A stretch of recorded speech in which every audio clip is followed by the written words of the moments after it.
So now we have the testimonials post type. We've defined the custom fields that we need. The next step that we need to do is to create the content template. So this creates the layout for how the testimonials will be displayed.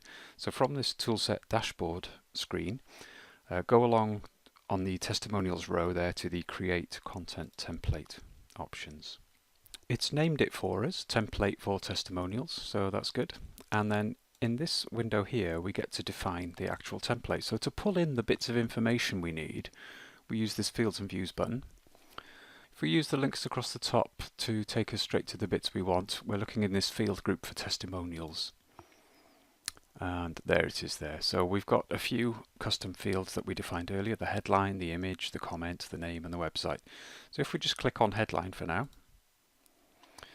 and then display data for the current post being displayed either directly or in a view loop, we can just leave it as that one. We can just leave that default option and then insert the shortcode.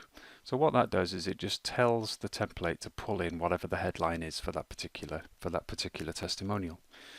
So for now, I'm just going to pull in the actual bits of data. We'll look at styling them in a second, but I just want to show you how easy it is to pull in those various bits of information.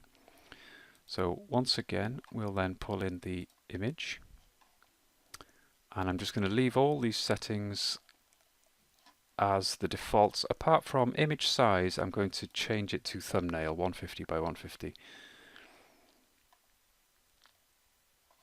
That'll do. Insert shortcode. Okay.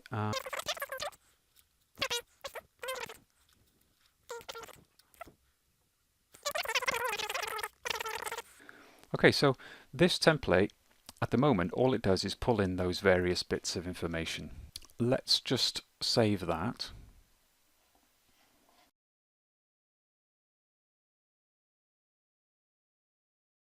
The title is appearing there, obviously, and it's got the headline, the image, the comment, and the name and the URL. But of course, that looks pretty naff.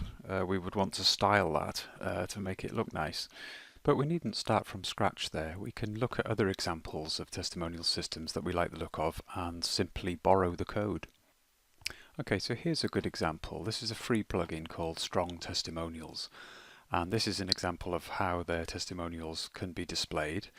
And it's a simple but nice layout. It's clean, it's organized, it's got the title at the top, image, justified left, the text and the client information at the bottom of the name and whatever they represent.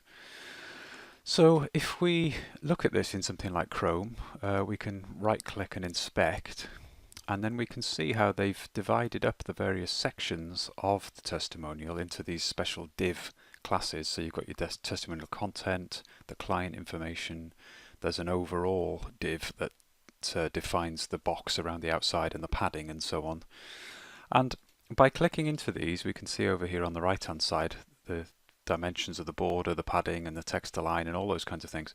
So I've pulled out those elements and basically duplicated them within Toolset here, so we can see that the various div classes are wrapping the certain elements of the testimonial. And within the CSS editor section, I've sort of reassembled the various bits of CSS that are necessary to style it, just like this version that we can see on the Strong Testimonial site. So if we save that and apply that to our own testimonial, we can see there's an example there. So it's very similar to the original. We've got the box, we've got the graphic in the background there on the title, we've got the padding. I've added some little corners, rounded corners on the image because I think that looks quite nice. And essentially that's working very well. But of course this is looking at the individual testimonial one. We wouldn't want that and the metadata there with the date and so on. This is just a preview mode. So on a working site you would want this typically displayed sort of in an after entry listing, say at the bottom of a post or page, or possibly in a widget sidebar. So in the next section we'll look at how do you bring this content into a widget that you can then use in various aspects of your site, and we'll look at making that into a slider as well. So imagine if you had sort of 3, 4, 5 of these different testimonials, how do you display those in sequence or possibly even randomly? And you can do all of that with Toolset as well. So that's in the next lesson.